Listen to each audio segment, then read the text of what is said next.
But those companies are going to have to be able to evolve into ones that where you can go 0 to 1, where 0 is concept and 1 is FDA approved drug in something like 4 years.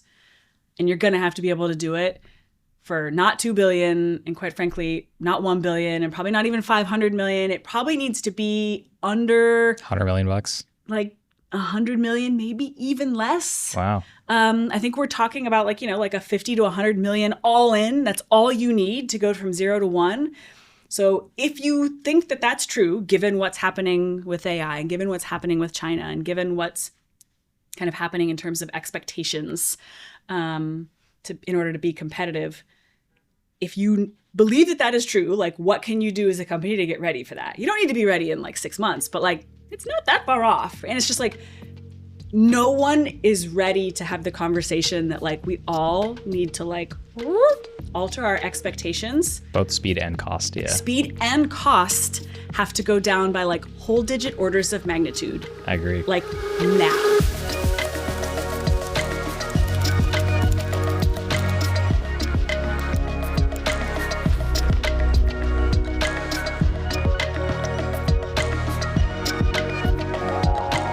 Cool. Ready.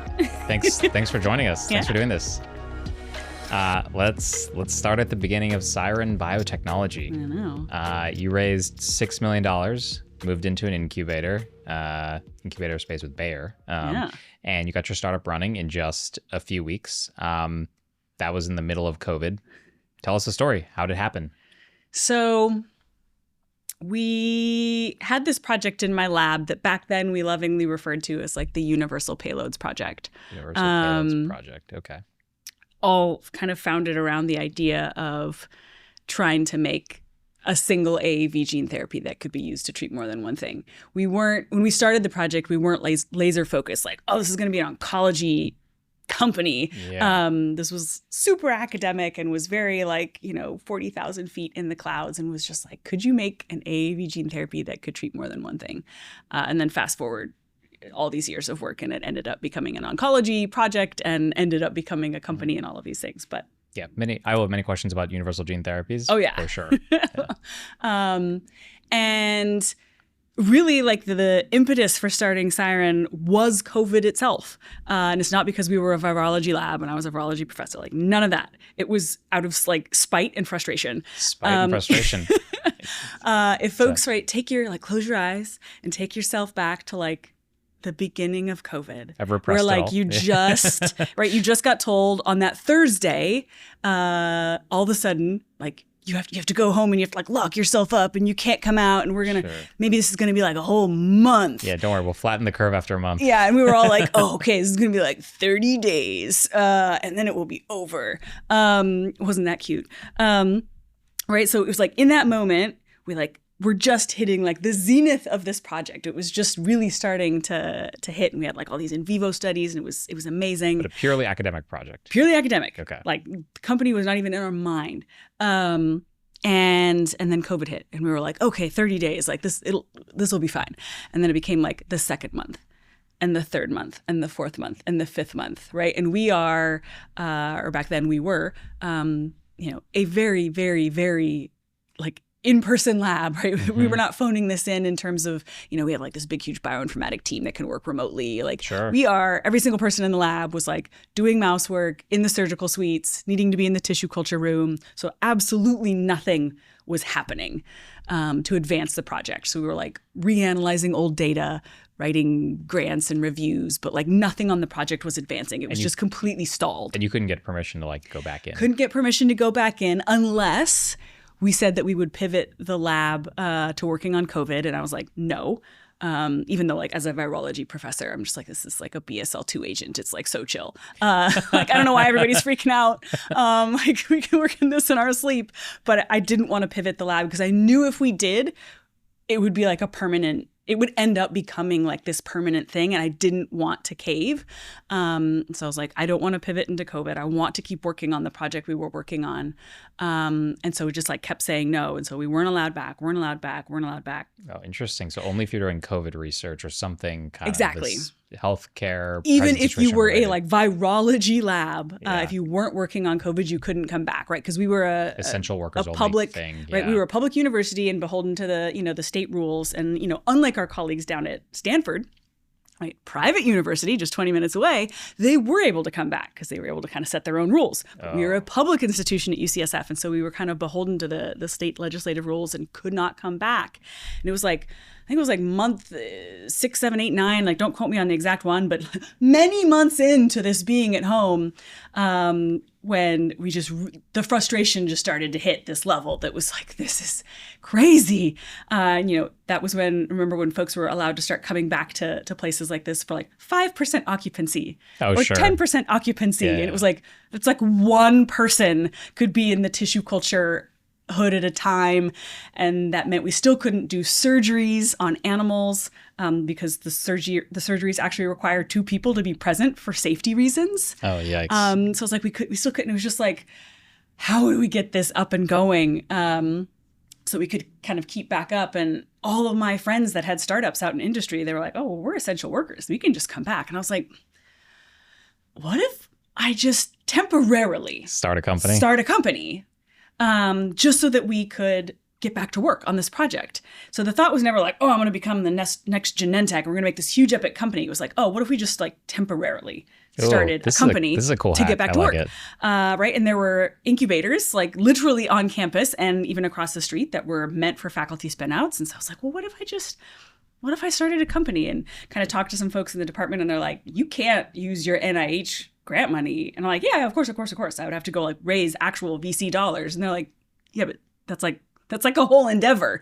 You don't just up and do something like that. I was like, yeah, but like assume I could. Yeah. If I could raise some money, like could I start a company and could we keep going back to work? And they're like, oh my God, we hate this. But like, yes, you could do this. We hate it, but you could, but you would have to go like jump through all of these hoops, and you need permits from the city and the county and the state and all. I'm like, yeah. But like, assume I did all that. Could I start a company? And they're like, yes. And so then I had my marching orders, and I just like pinged a bunch of VCs that I had been doing diligence for already, and was like, hey, what if I sent you something? Would you do it? Would you take a look at it? And as luck would have it, a bunch of them said yes. And we kind of threw together a pitch. This was not like we prepared for a year, this epic pitch deck in data room. No, we like threw together some slides and managed to get like Founders Fund and Lux Capital and like some of these like marquee investors. Firms. Yeah. And they were like, if you do this, but like, you have to leave and do it. Like, this is not like you can, I'm going to take a little quarter-long sabbatical, or I'm going to take leave for a little bit and just like be the interim CEO. Like, if you're going to do this, we will back it. And so that was kind of the impetus to start Siren, is that they were only willing to write the checks if we left and like really, really did this. Oh, wow. That's an amazing... So Siren, I don't think would have been here if it wasn't for COVID. Wow. So there's like one good thing that came out of that whole terrible situation. Let's talk about this universal gene therapy concept for a second. So most gene therapies, they're bespoke for each disease. Can you just tell us like what is a universal gene therapy and why isn't it just a moonshot? Like why is it a necessary thing? Why do we have to have it for gene therapy to succeed? So every gene therapy on Earth, whether it's in an academic lab, it's in like some big government consortia, it's out in a tiny startup, it's in a big, huge startup, it's in big pharma, doesn't matter where we're talking about, every one of those AAV gene therapies, AAV just being like the leading virus that we use to perform gene therapy.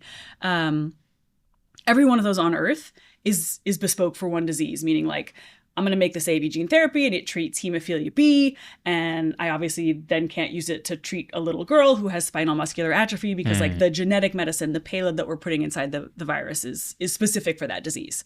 So they're all bespoke, not at an individual patient level, the way that like a CAR T cell therapy is like made from you, for you, by you with your cells, but it's for just one disease. So I mean, every company is like having to do a lot of foundational AAV kind of like re-engineering from scratch. Exactly. And so I sit on a lot of scientific advisory boards, public and private. I don't even know the number anymore. It's a lot. And I kept getting asked to sit in the same whiteboard meeting, whether it's a public company with like 10,000 employees or a little teeny tiny stealth startup with like 2 people in a dream, or every every size company in between. They have their like foundational IP, like the thing that they've decided to start the company on, like whether that's like a new capsid or a new promoter or a new synthetic circuit or some fundamental biology that they've uncovered that allows them to like target something in an interesting way. Like they have some cookie, something that makes them special. And then they're like, okay, we have this cookie. And now we want to start a gene therapy company with this cookie to like go after X. Are you like the AAV person? Everyone like points exactly. to. Like, so everyone's go, like, go well, we want to Nicole. use AAV. So let's bring her in. And then you have like that very first meeting. And it's like you and the founder and maybe like one other SAB member and maybe like the initial scientist or founding engineer or whatever. And you're having that whiteboard meeting and you're like, okay, first meeting, like, what do you guys need? What's up? And they're like, what should we go after? And you're like, okay, what do you have? And you start walking through this process and all of a sudden they're like, okay, well, we have a new, whatever it is, like I said, one of those component parts. And they're like, but we need all the other component parts. So like if they have a new capsid, they're like, okay, well now we need a promoter and we need a payload and we need a whatever. And so all of a sudden they're like, well, we don't want to pay licenses for a promoter and a backbone and a payload and a capsid and a manufacturing platform and a purification platform and a delivery route and a delivery administrator, like all of these things. We want to own all of that. We want to like have the entire tech stack. We want to have all of it so we're not paying milestones. We don't have to deal with all this. And like, wouldn't it be so cool to like own all of it? And I'm like, okay, well, it went from you're 2 years out from the clinic to now you're like 6 years out from the clinic and you don't need to raise $50 million. You need to raise $500 million. And like all of a sudden, like it's just ballooned into this massive thing, which not that it won't work, not that's not important, not that you shouldn't do it, but like this is a categorically different set of needs. Maybe crawl, walk, run. Yeah. Yeah. And again, it didn't matter if they were a teeny tiny startup or they were a huge already public company and they're just like, what's going to be our fourth gene therapy that we add to our pipeline? Everyone wanted to build the whole thing from scratch, but it all usually stemmed from the fact that they're like, well, no matter what, we have to change the payload. Mm-hmm. Because no matter what, these are only ever used to treat Mendelian monogenic disorders where you're just missing one copy of one gene or there's a mutation in just one gene. So it's like an economic reason they want to do it or like a not invented here issue? Like whatever. Kind of all. It's like all by all. It was just like, well, no matter what, the payload has to change. So since we have to innovate that anyways, why don't we also come up with like, let's queue up a capsid engineering team and a promoter engineering team and a backbone engineering team. And why don't we queue up like our own in-house GMP manufacturing facility out in Minnesota that costs $500 million. And it was like, oh, it's just like, sounds expensive. And it all always stemmed from, well, no matter what, we have to change the payload. So I was like, well, what if we just like scratch at that, like poke at that? Like, what if you didn't have to change the payload? What if you had a payload that could be used to treat more than one thing? What if you could make a gene therapy that could treat 2 diseases or 20 or 200? And you just had like the exact same drug product that nothing changed. The payload, the promoter, the backbone, the capsid, the manufacturing, like it is this exact same like vial of AAV gene therapy that you're going to use for all of these different, like, could that be possible? Because then that would be a way that we could short circuit a lot of the time challenges of the amount of capital that you need, the amount of space that you need, the amount of people that you need, the amount of regulatory burden. It was just like all of the challenges that the entire field is facing all stemmed from this seemingly very simple, like, well, we just have to change the payload every time. But it would always manifest as this, well, let's reinvent the whole wheel from scratch for every one of these programs. And so we just kind of wanted to poke that bear and be like, well, what if we just didn't do that? What if we came up with one AAV gene therapy that could treat many things? Then maybe you only need to raise $50 million all in to go from 0 to 1, 0 being concept, to 1 being FDA-approved drug that people can go get a prescription for. What if all you need to raise is like $50 million and you could do the whole thing in like 5 to 6 years and you kind of get rid of well, it's going to take $2 billion and it's going to take 15 million years and it's going to take, 3 separate clinical trials and all of these things. So scientifically, how does that work? How do you actually do that? It sounds great. So we kind of like took a step back and we're just like, okay, is there anything you could put inside a virus that could treat more than one thing? Like, what are things that do things of interest, modulate cell signaling, cell interactions, cell behavior, cell states, these types of things that work in adults and kids and in different developmental time points and in different tissues and in different disease states. Kind of started making a list of things that we're interested in. So things like transcription factors and cytokines and things that modulate like cell-cell adhesion and protein degradation, like just like fundamental things, and just started testing them both alone and in combination with each other. And again, had no like grand vision. Like we're pointing this at oncology. We were just like very broadly like thinking about this. And is this still pre-startup academia or in? This is still pre-startup academia. Okay. And then started kind of like narrowing down to ones that started to look interesting.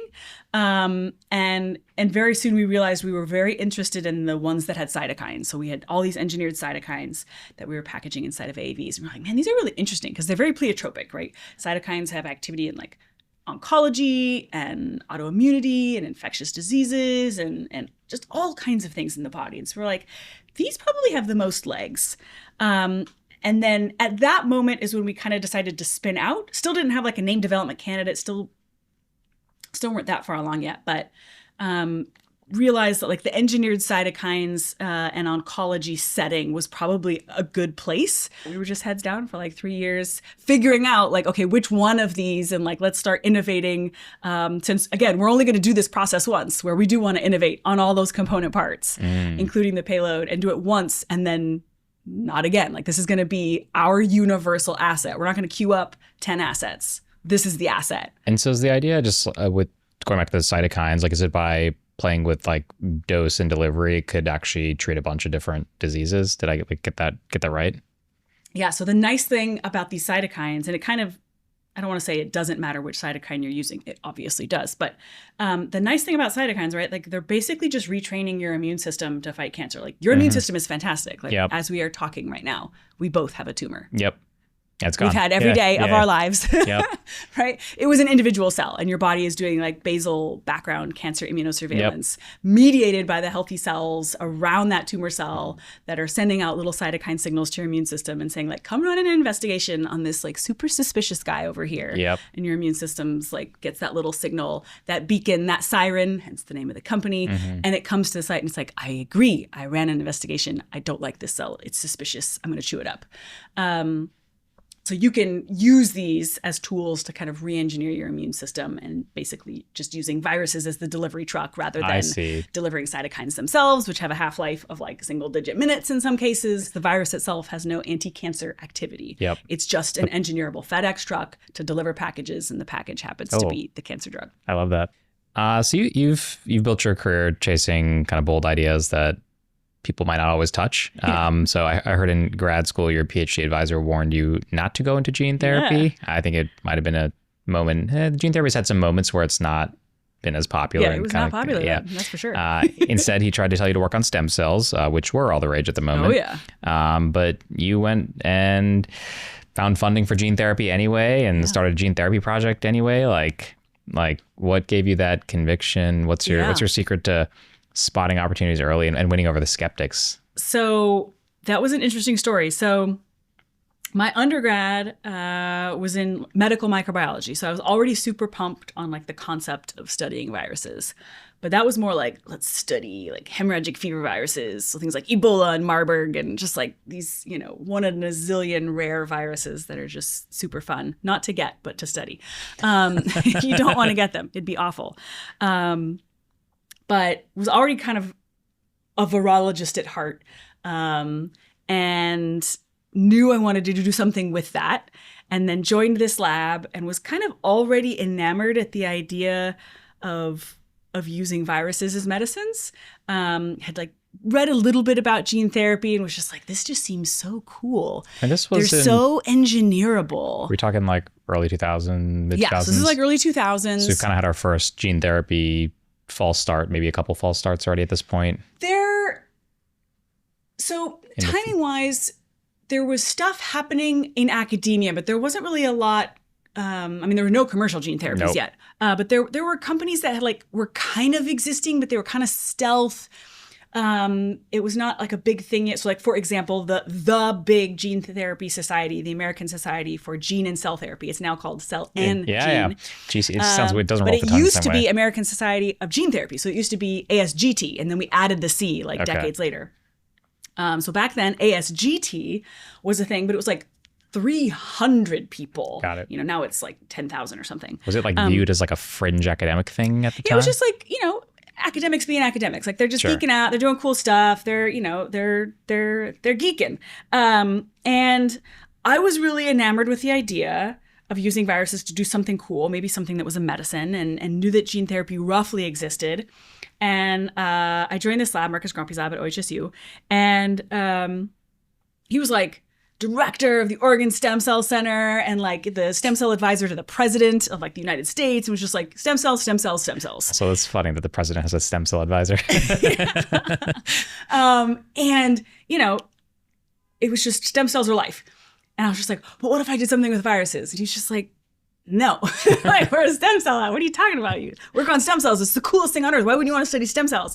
And I was like, I don't want to study viruses. And he's just like, I can't fund you. Like, and like almost kind of as a joke, he was just like, I mean, if you go find some money, like I would, I guess, let you, but like. It sounds just like you're starting a company story. Exactly. He was like, I mean, if you go find some money or something, but like otherwise, like I've got all these grants to study stem cells. I need to pay you to study stem cells. And again, I was just like, all right, I've got my marching orders. It sounds like there's a chance. I went out and like, out of spite, I was just like, I'm gonna find some money. And went out and got like every last scholarship and fellowship and grant that you could possibly apply for. Yeah. Including ones that like I wasn't even technically eligible for. And they were like, wait, you're not a professor? And I'm like, no. I'm like a first year grad student. I haven't even done quals yet. And they're just like, what? But I guess we can't take it back from you now. So, all right, here's the grant. So you got grants, whether angels, philanthropies, patient, like, sounds like a lot of different sources. Yeah. So we kind of cobbled a bunch of money together from everywhere. And then he was just like, all right, fine, play in the corner with viruses. But then because the field wasn't very popular yet, it was still just kind of like this nascent starting field. There was all this fundamental stuff that just was kind of ready to be done. And so there wasn't a lot of competition because the field didn't really exist yet and it wasn't super popular. So I lucked out and like we just started publishing like crazy because there was just all this obvious stuff to do, like all these fundamentals. I think I published like 6 papers in like 3 years or something. Oh, wow. And did he like viruses after that? That right after the first couple, he was like, I mean, okay, because papers are currency in academia. So he was just like, okay, you found some money and we're publishing really well, so like let's keep this up. And so then like about halfway through my PhD, he was like, go for it. Yeah, just like all in. It's like we love viruses now. We love viruses. And it was also right at about that moment where we were like on a roll and the publications were really coming at a pretty fast clip. It was right at that moment that was also kind of like, I think everyone heard the word gene therapy for the first time. It was kind of when it hit. Mm-hmm. And, like your parents probably had heard of it at that point. It was like it had made like the 5 o'clock news and it was on like NBC. They were like, gene therapy companies are starting to infuse humans with viruses. And that was like the data from Spark Therapeutics for Luxturna, right? The one that ended up becoming the first US FDA approved gene therapy and all these types of things. And so it was like right as I was finishing my PhD and getting ready to start my postdoc down at Stanford was when gene therapy like hit. But again, it hadn't been super popular. Sure. So there wasn't a lot of people ahead of me. Mm-hmm. What do you think? Like a well-trodden, well-built field. And so the field was kind of wide open. And so I got to start my postdoc and then my academic lab at UCSF, where there was, maybe a dozen of us on the planet that were like, the famous ones. Yeah. But not a really big, deep field. And so we kind of got to have an outsized impact despite the fact that there weren't that many of us. That's so cool. And a lot of people, first year PhD students, would probably just say like, oh, you're right. I should just do what the lab is doing. Like, what do you think like made you keep going on it? Just stubbornness? Just a combination of stubbornness Passion, and just being like a big geeky nerd who's just like, this is so cool though. Like it's viruses and they're so engineerable. And like, when you're here in Silicon Valley, right? And, everyone's in zeros and ones and it's just like, viruses are very similar to that. It's very similar to coding. They're just super engineerable. It's just instead of zeros and ones, right? It's A's, G's and C's, but they're very engineerable. It's like little synthetic circuits that you can just kind of like program and do Boolean logic and all this kind of stuff. Do you think going out and getting all that money from all those different kind of alternative sources, like did something like shaped you in like an interesting way? Maybe. Where you had to go, you were fundraising maybe back then. I was destined to be a CEO and I just never knew it. Yeah. You were fundraising back then as a first year grad student. I mean, it definitely taught you like how to talk to all these different groups. Yeah. Because like how you talk to a disease foundation is super different than how you talk to the NIH, which is super different than how you talk to a VC, which is super different than how you talk to an angel and like all of these things. And you got that lesson first year of grad school. I think that's like a really powerful thing. Yeah, in a way, I mean, I guess I haven't thought about it in that way, but yeah, it probably set me up to be a lot better, at talking to folks. And like one of my favorite types of talks, whether I'm pitching or not, is talks for generalists. So some of the most popular talks I have ever given are not my like hoity-toity, presidential symposium talk at this big scientific medical conference, which are fun and those are great and I love doing them. But the best talks I've ever given, the ones with like the best reception and the ones with like the most views and the most everything, are the ones for generalists, where you're just giving a talk like super high level about a concept. Like, let me explain to you about what it means to use a virus to deliver a medicine. Not like, let me get into the nitty gritty of my statistics on my little plot here. Can you, as a scientist, I think if you ask the average scientist, could you give an hour-long talk, 60 minutes, which is a very long time. It's a lot of talking. Could you give a 60-minute talk with no slides, or with slides, but they're not allowed to have any data on them, and like get people engaged and still willing to sit there for that hour? That's a totally different science. That is a totally different skill. That is a very different skill, but if you can do that, I would argue that you know how to like meet people where they are. Mm-hmm. Whether that's like, is this a hardcore biotech New York like private equity firm that does nothing but late stage biotech investing? Like they are going to want to hear a very different story than a generalist talk that's 20 minutes that's like on a big stage, like South by Southwest or something. Like those are two very different groups. Mm-hmm. And knowing how to give each of those talks, I think comes from, being a good professor, which is also like knowing how to talk to people and how to educate them and how to get them excited. And I think that translated well into being a CEO in a way that I don't think people appreciate, because there's a lot of like poo-pooing academic spinouts and like, oh, it's an academic founder. Oh, they're going to be terrible. And I think that can be true. There are occasionally academics. They're also terrible non-academic founders. Of course. Yeah, there's terrible founders. There's a lot of terrible founders. But I think the gut reaction, the gut assumption that someone coming from academia is like inherently going to be a bad founder or a bad CEO or a bad CSO because they just don't get it. I would push back on that and say not necessarily. I think sometimes my time in academia could not possibly have been a better kind of tee up for being a good CEO. Speaking of academia, let's talk a little bit more about grants. One thing you've said is no matter what's happening in the market, grants will always be there. I don't think anyone could have predicted quite how much things... It is technically still true. How much things have changed. Is pursuing research grants still worth it in your opinion for early stage startups? Without a doubt, unquestionably. I can't imagine a world where you aren't writing grants. And I think absolutely everybody should, whether it's a federal grant, a state grant, one from a disease society or foundation, from a vendor, from you name it, from a global huge entity. Grants have this amazing ability to like force you to laser focus and actually think through your idea before you get started. So it forces you to write a narrative. It forces you to write a whole narrative, not just like, this is what I'm going to use the money for. Like, these are my my specific aims. It's not just the aims. It's like you have to build an entire story around, why is this needed?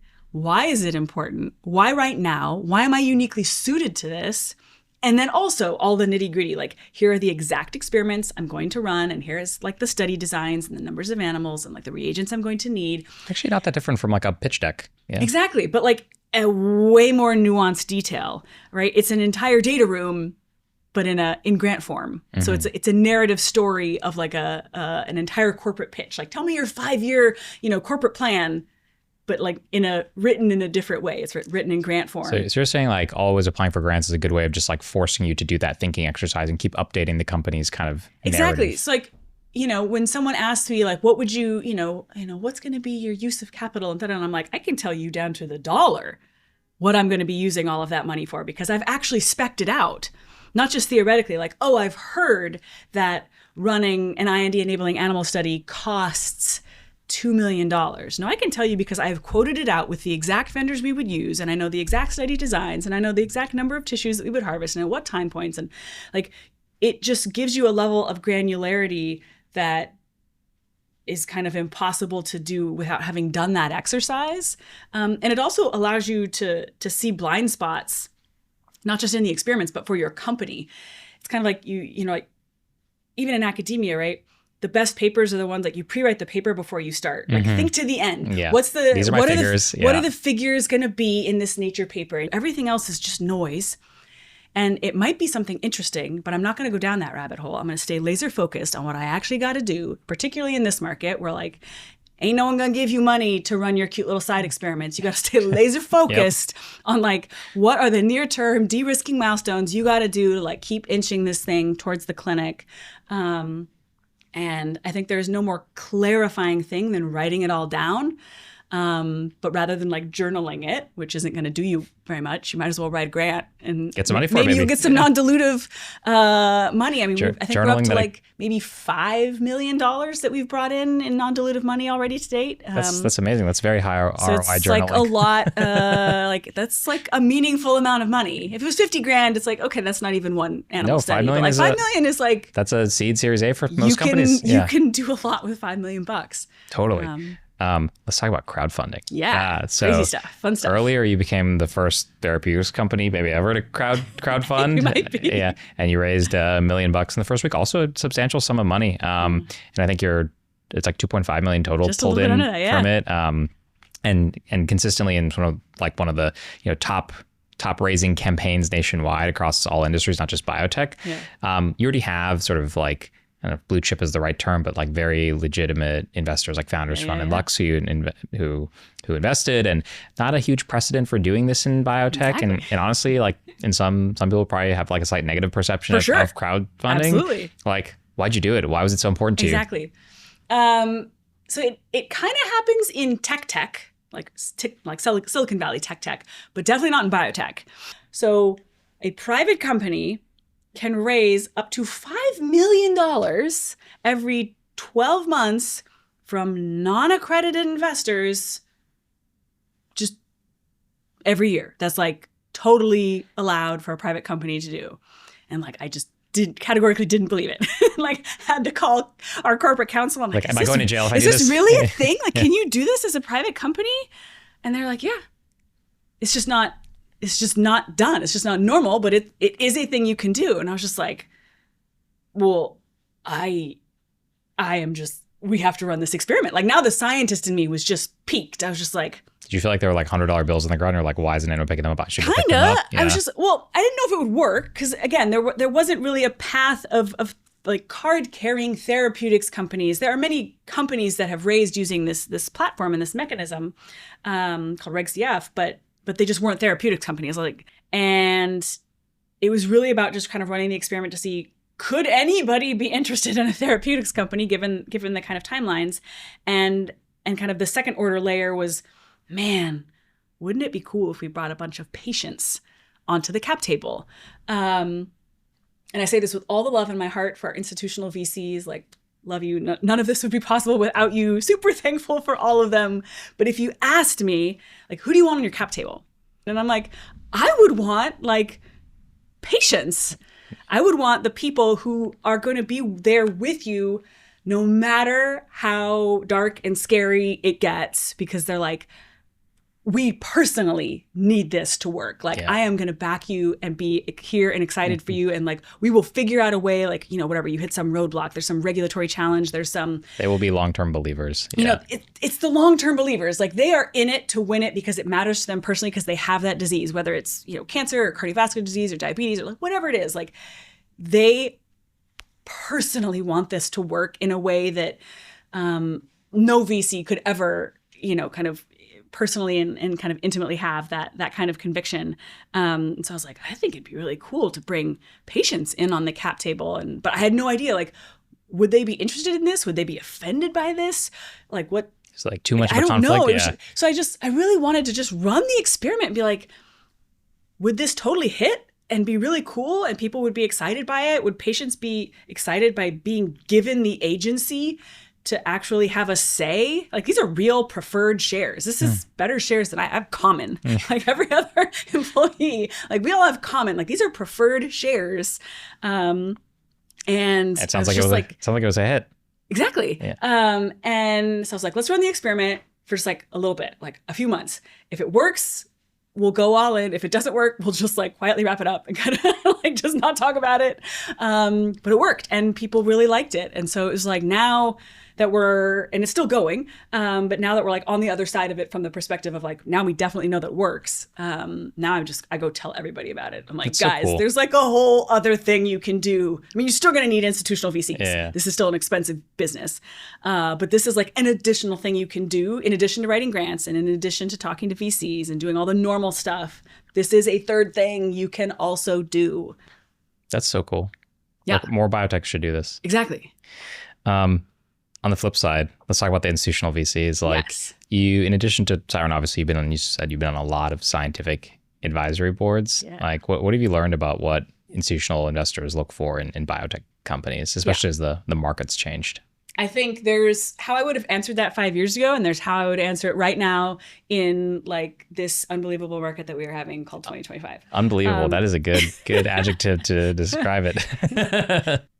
I think it's not only are we going to see fewer companies, but those companies are going to have to be able to evolve into ones where you can go 0 to 1, where 0 is concept and 1 is FDA approved drug in something like 4 years.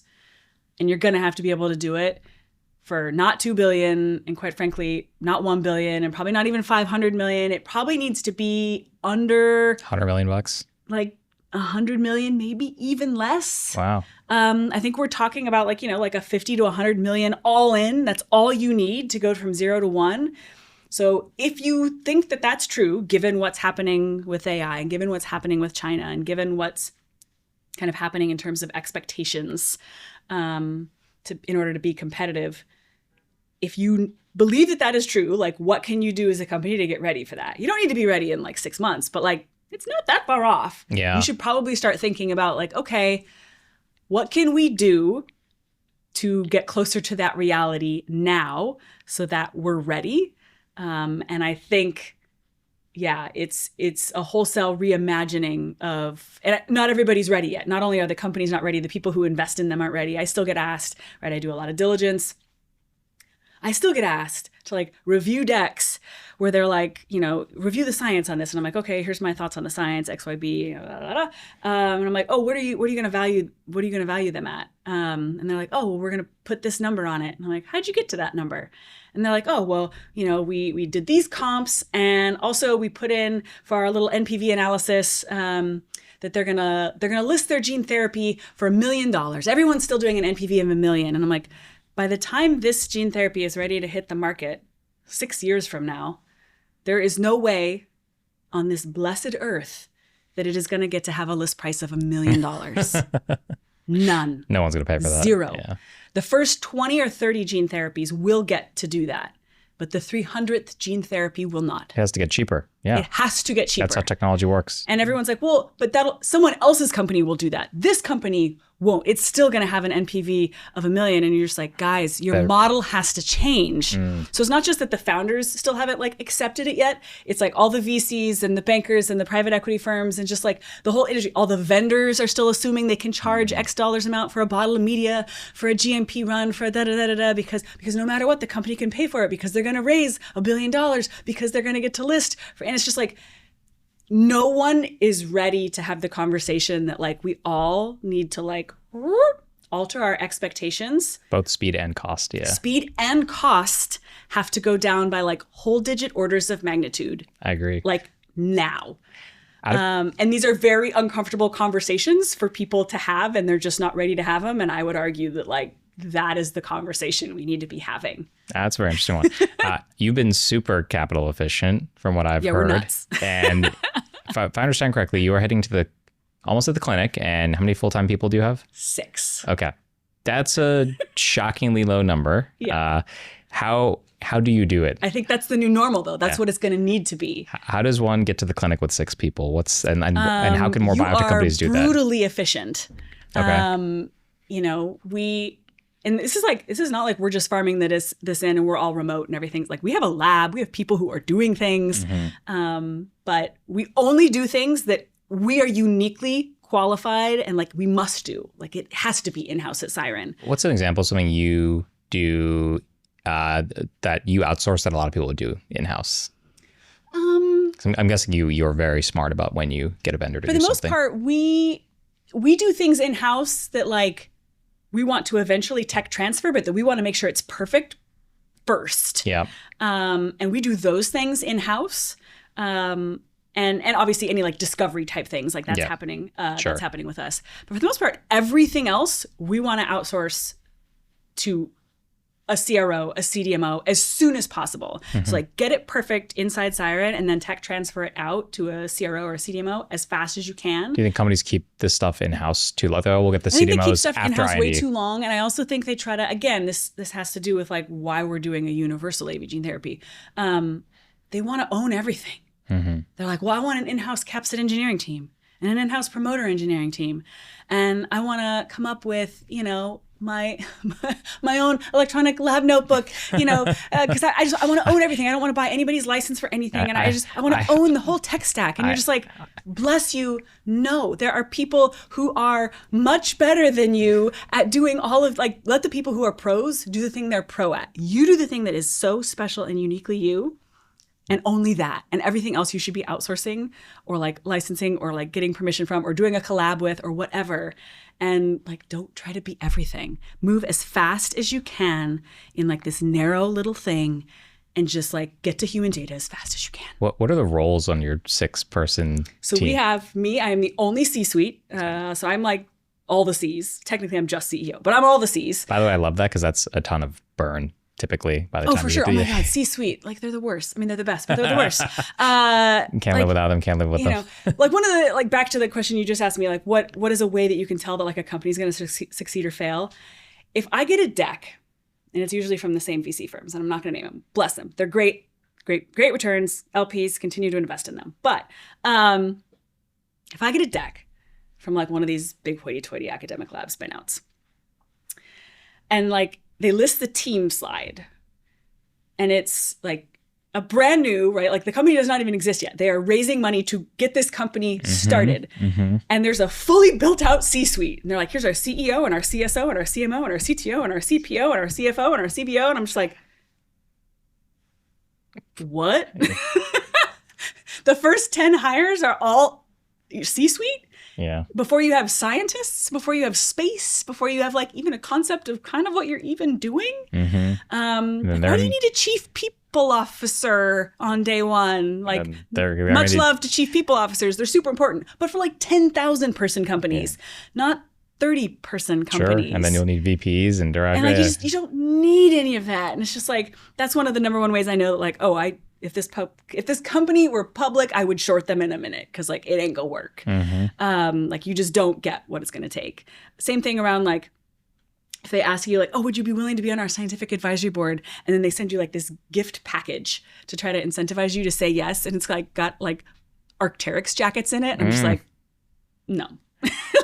No, you don't get it. Like Siren didn't have merch for like 4 years. And that was like, we made sweater. t-shirts. This is a personal fleece of mine. Like Siren did not buy this. And then we paid $20 to have it be embroidered. But like, this is my own fleece. Siren did not buy even this. The swag has been done capital efficiently. I love that. You know, like we didn't have t-shirts until like year 4. And that's because we were coming out of stealth and we felt like we had to. So you're the only C-suite. Is everyone else only C-suite scientist or? We have a bunch of scientists, and then we've got like one person in charge of like the 2 big things, which is like virus and animal studies. We've got like a director of preclinical research, and we've got an SVP of like all of vector manufacturing, and like that's it. That's the whole company. And because those are things that you will like live or die by, basically. Yeah, live or die. They are absolutely like unequivocally essential to the company. And that's it. Everything else is like tons of partners, vendors, suppliers, everything. Yeah, everything else is like we use a consultant or a fractional this or that, or we get vendors to do stuff. We do things in collaboration with other groups. But we have 6 full-time people, and that's all we need. It like really is all we need. Like maybe as we start the clinical trial, we'll hire one more person, like a clin dev, clin ops, something. Someday when you're... But like one more person. Let's talk about the future of gene therapy. Yeah. You gave a talk at South by Southwest earlier this year. Some bold predictions that we'll all have a viral gene therapy in our lifetime. Heck yeah. What is the biggest bottleneck to making that happen today? I think it's kind of a combination of what we were just talking about, that like the entire field needs to have and not just gene therapy. I think this is all of biotech, needs to have like a come to Jesus moment. Like, how are we going to exist in this modern time where money is not free, money is not free, and there are folks chasing at your heels, China and otherwise. So I think we need to get over ourselves. So you think American R&D, just it's not even about gene therapy. It's like the whole R&D complex needs to get rebuilt. And gene therapy is just one of the many. It's like every modality, every field, everything. We need to have this. We need to all talk. We need to all sit down in a room. Like if I had to like clap my hands and make a wish, it would be that like we get all the CEOs and all of the VCs and all the regulators and everybody in a room. That's like Chatham House rules, and it's like, guys, we gotta talk. Like, you know, Thermo, you can't be charging this much. And VC, you cannot be asking this much and valuing at X price. And like CEO, you know, you can't have this fully built out C-suite. And, you know, whatever, animal CRO, like you can't be charging this. And, you know, like we've all got to like right size our expectations, and like, you know, private equity group, like you can't list for that. And like all these, like we need to all right size our expectations to something that is realistic for the moment, but we all kind of have to do it together. Because it's one thing for me to say, well, like, I'm just going to be really capital efficient, but I can't do that if like my CDMO and my CRO are like, well, your IND enabling animal studies, 20 mil. You're like, well, I have 2. So, and they're like, tough cookies, right? Like, so we all need to collectively have this conversation together, and I don't think we're having it yet. Yeah. And the idea would be if timelines got shrunk and you got more medicines out, like pie gets bigger, just more companies, smaller, more nimble. So I think like that conversation needs to happen, and it hasn't happened yet. And then I think the next thing is we need to come up with a strategy collectively as like a United States, right? The united part of United States. We need to collectively come up with like, what is our answer for China? Let's talk about academia. Yeah. When you first started your lab, you specifically were looking for challenges that were too long-term, too high risk for industry. Yeah. That's where the idea of universal gene therapy came from. Do you believe like that early concept could have only come out of academia? Like, particularly now, yeah, for sure. I mean, in this market, like with this macroeconomic market, much less this biotech market, there is no way on this earth someone would give you money to just kind of go tink around on something that was going to take like whole digit years to kind of see like, does this even have legs, much less like come up with like, this is the drug and this is our name development candidate. That just kind of can't happen, and I don't think will happen anymore out in industry.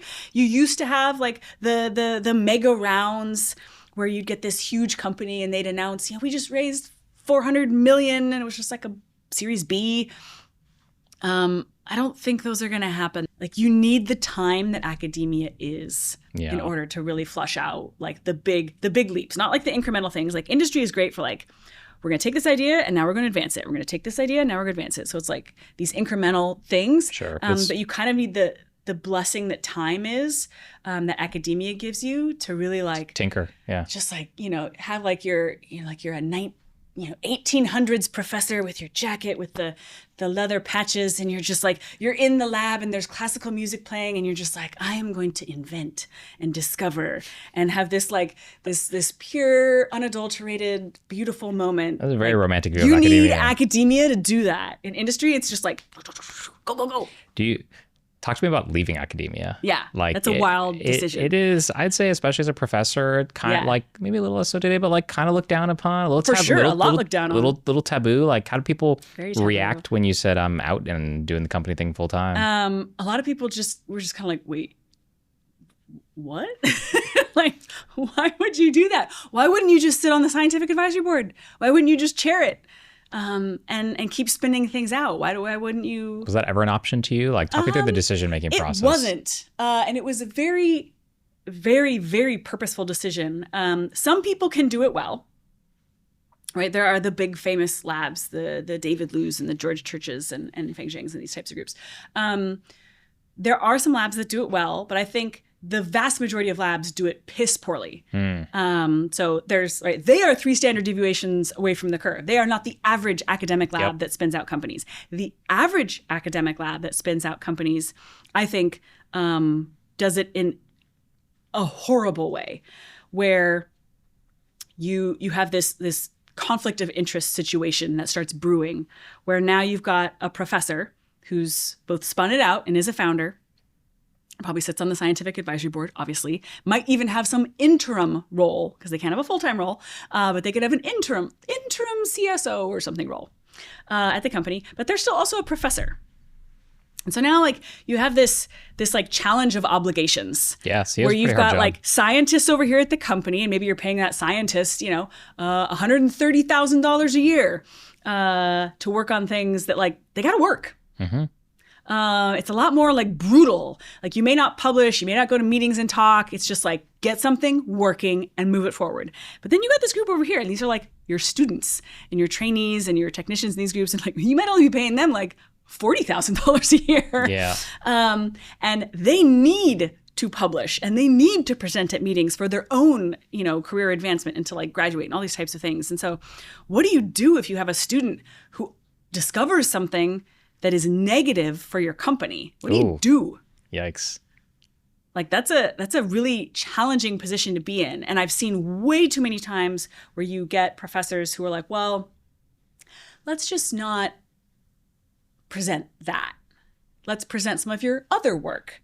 And we'll just not present that, or we won't publish that. And then all of a sudden, like, now it becomes this really, really ugly situation. That's and awkward. I've seen that too many times, and I was like, I don't want to do that. So either I'm all in or I'm all out for either one of these. And I'm not going to do both, because I think managing both the financial conflicts of interest, but also the like intellectual and emotional conflicts of interest, both for you as well as all the people that you're responsible to at both of those things, is not easy to manage. And I think we do a really terrible job of it in academia. And so I decided I am completely extricating myself from this, because I don't ever want to put a student in that situation. You said being a CEO is 10 times harder than being a professor, but you have no regrets. What surprised you the most about being a CEO, like an industry sort of versus academia, especially given in academia, you had such a good view into industry through all the SAVs and things like that?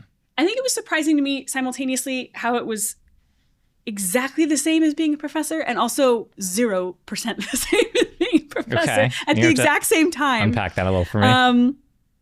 Right? Like, what is the job of a professor and what is the job of a CEO? Like, in ranked order of like most important things. Okay. Single most important thing is find money. Doesn't matter where you get it. Find money to get the science done. Okay. Like, that is unequivocally your job at both of those roles. How you do it and like the nuances are different, but it's just like, find the money, find it. Right? Next most important thing. Then everything else is like debatable. Is it second, third, fourth, fifth? But like the next couple of things, it's like, find the smartest best people in the world and convince them to come work with you. And then once you've got them in your lab or in your group or in your company, right, make sure that all the roadblocks are out of their way. Is it that they need access to money or a piece of equipment or a sample, or they need someone to talk to in order to kind of uncover, like, how are we going to run the study, or whatever it is. Like, get the roadblocks out of your people's way so that they can do the best science ever. Go out and evangelize your story to the world and tell everyone it's the coolest science that has ever existed and it's the most important thing on the planet, right? All of that is kind of the same. I see it. Yeah. And so I was surprised how well being a professor queued me up for being a CEO, because everyone tells you they're totally different. They're not the same. And, there's no overlap. And I was like, man, there's a lot of overlap here. So that part was surprising because it was so similar. But the parts that were what's been surprisingly different or hard? Even from the outside, because everyone tells you like, oh, industry is faster. And you're like, yeah, of course. Yeah, for sure. But then it's a whole other thing to be on the other side and be like, oh, that much faster. Oh, okay. Interesting. Wow. So the speed, or just like the deadline. Yeah, just the pace at which you, not only everyone's moving, but like, I don't even think I knew how fast I could move. Okay. Like, I thought, like, oh, to do rigorous science, one must do this and this and this, and then this and this and this, and this is how long that takes. And I know this because I've been doing it for years. And then you get out in industry, and it's like, wait, you want me to do it in like 1/10 the time? That's not possible. And then all of a sudden you realize, like, no, it is possible. Interesting. Could academia speed up? It just needs money. Okay. It takes more money to do that. Yeah. It also takes just unrestricted time, not from the perspective of what we were talking about before, where it's like academia needs to be slow.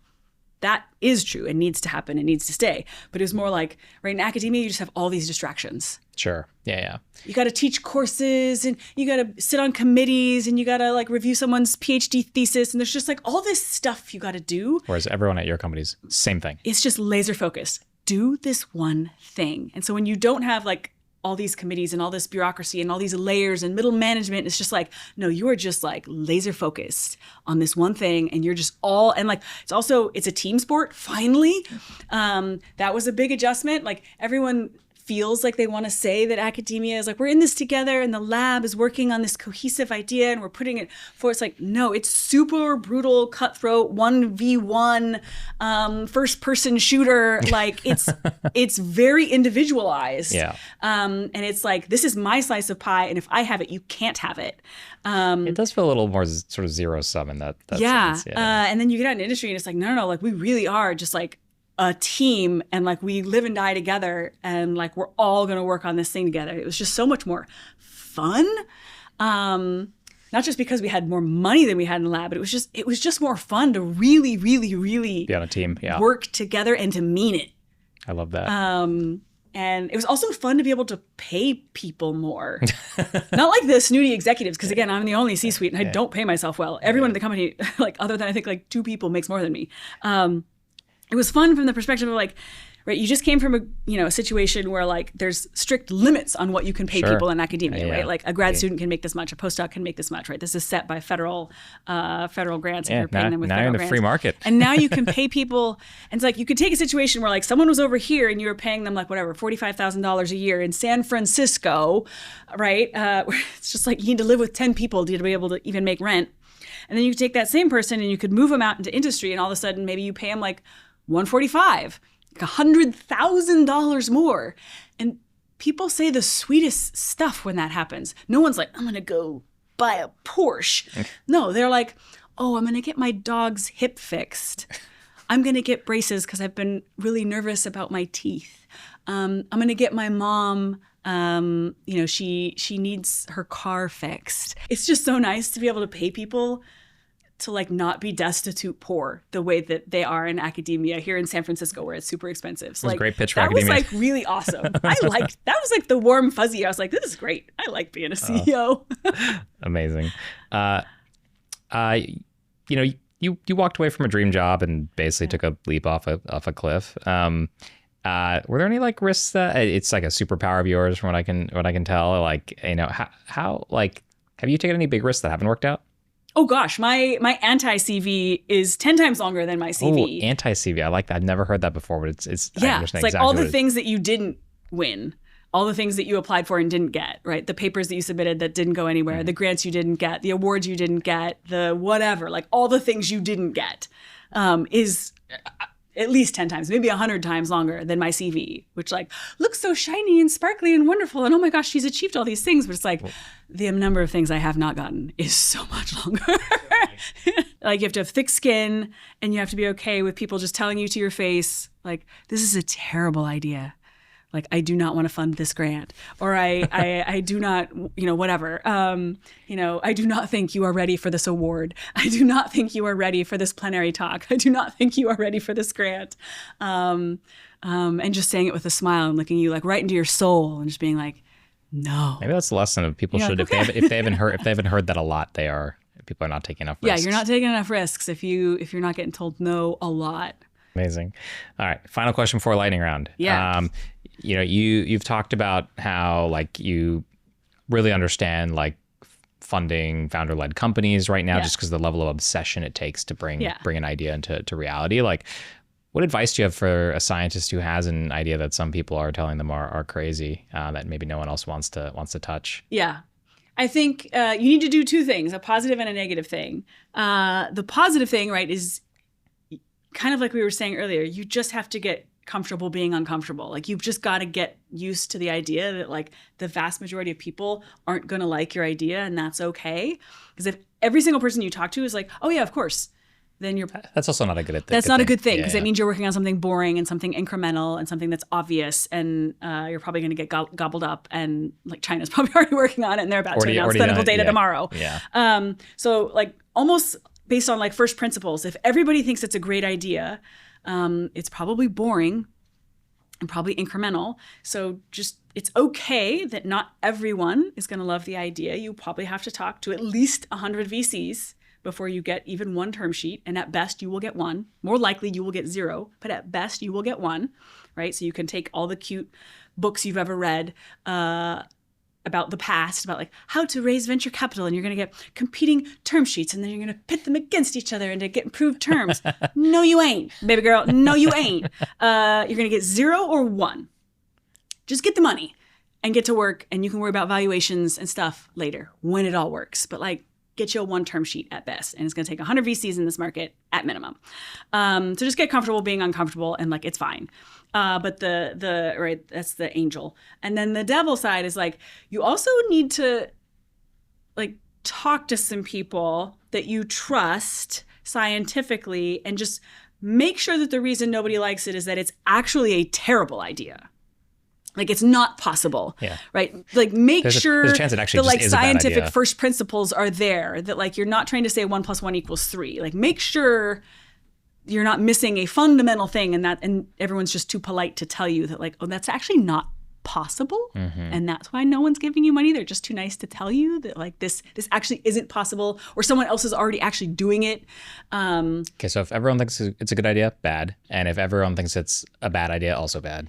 Yeah, so you have to like thread this needle. It needs to be like, that is possible, but here's what it might take. Here's why it's going to be hard. Yeah. Right? Like, that's still fine to go after. So it's like, make sure it's not an impossible thing, but make sure everyone else isn't doing it, and like try to thread this impossible needle. And it is impossible. It is impossible.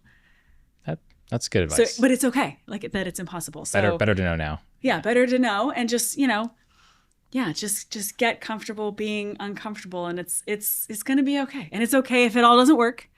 You can riff on it, and you can start something else. And like, your whole life does not have to be wrapped up into like, this is the one company I will ever start from now until the end of time, and it will be my retirement project, and I will die at my desk. Like, probably not. Like, you're probably going to have 2 or 3 or 4 companies. Like, don't make this one crummy. Make sure it's good. But like, you don't have to wrap up your whole self-worth. Lower the stakes, yeah. Like, lower the stakes. Like, just get cooking. Get in the kitchen. Cook. See what you can come up with. Just get cooking. That's good advice. Get cooking. Just get cooking. All right. Lightning round. Get a crack team and get cooking. Oh, that's tech lingo. Exactly. All right. In your opinion, and this is lightning round, Yeah, say whatever comes to go. mind. Most game-changing medicine of the last 100 years. NyQuil and DayQuil, the combo. Oh. That's the best. Because honestly, like, think about it. How many times have you been, like, just at your wit's end? You're so sick, but you have to work. Like, there's a deadline you can't miss. So you can't be like, oh, I'm going to take a sick day. Like, DayQuil, NyQuil, man. That cycle of like 2 or 3 days of DayQuil, NyQuil was just like DayQuil to get through the day, get home, NyQuil, and just force yourself to sleep. Like, DayQuil, NyQuil will get you through some dark, dark, dark sickness days and just like get you to that deadline that like you can't miss. I don't know who makes NyQuil, but I'm gonna hit them up to sponsor this episode. Like, I mean, they're like, fantastic, antibiotics and like all these like phenomenal breakthroughs. But like, man, DayQuil, NyQuil, I respect it. That is a solid. What is something about you that people would be surprised to learn? I don't own a single t-shirt. Siren has t-shirts. Many people have t-shirts. I don't own one. I despise t-shirts with like the fire of 1,000 suns because they bunch up in your armpits and they're itchy and I just can't stand it. So it's either like tank top or full sleeves or nothing. No t-shirts. Okay. You will never catch me in one. All right. They're evil. What were you obsessed with as a child? What was I obsessed with? I mean, probably sports, but that is probably knowable. Folks probably know that. Something that people don't know. Probably something weird. Like watermelon. So, like the watermelon that you eat. I used to enter a watermelon eating competition every summer. Did you win? Every year. Wow. Like undefeated. Like Nathan's hot dog level guy. Wow. But of watermelon, of like my local tiny town. So not exactly the same thing as like the Nathan's hot dog guy. But I don't challenge me to a watermelon eating contest. Okay. I will beat you. All right. And this is like no hands either, like no hands style, like behind your back. Okay. That's legit. I will win. Okay. Wow. I'm also very competitive. So even if I thought I could lose, I would still win because I will just eat until I throw it up if I have to. I'm going to beat you. I'm going to win more. I'm going to eat more watermelon. Where's the craziest place you've been off-roading with your Jeep? I don't know that it's crazy. I feel like it's a normal place that you would go, but probably the funnest place is just Moab. I mean, it's just like the whole city is just built for this kind of stuff. Whether it's with a Jeep, whether it's with a dirt bike, whether it's with a mountain bike, whether it's hiking with your feet, like that whole city is just so geared towards that. And it's also just, it's not just like, oh, here's a couple trails where we allow it. It's like, no, we have like whole trails where like that is the focus. We want you to come. We've got obstacles and things set up for you. And the whole town is like pumped about it. The way that everyone else is like, oh, well, that happens over there.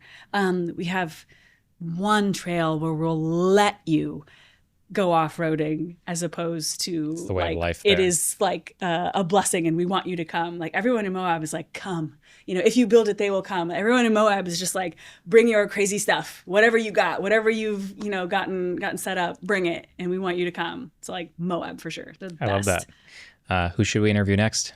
Oh gosh, who should you interview next? I don't know. Who either has spicy takes or doesn't do a lot of interviews. Yeah. Or both. Who would be spicy or doesn't give a lot of interviews or would have a really interesting perspective? I would say probably someone who would I suggest? Have you done a patient yet? Ooh, that's a good idea. I would ask a patient. Okay. I would ask maybe a patient next because I feel like that is a perspective, but still kind of asking them the same question. I mean, not like, tell us about your company because I don't have a company, but like, what would you do in this moment where, the expectations are, right? Like someone who's still like in the know of like everything that's happening in China, everything that's happening with the market. So like an in the know patient and be like, what's your take on this? Like, what do we do? So like an in the know patient, I think would be a really interesting perspective that I feel like I don't hear right now. I mean, I'd love to get someone from the FDA, but like they probably can't come on camera and give a talk and stuff like that. But a patient can. It's like a very in-the-know patient. I love think the would be really suggestion. interesting. That was amazing. Thank you so much. No worries.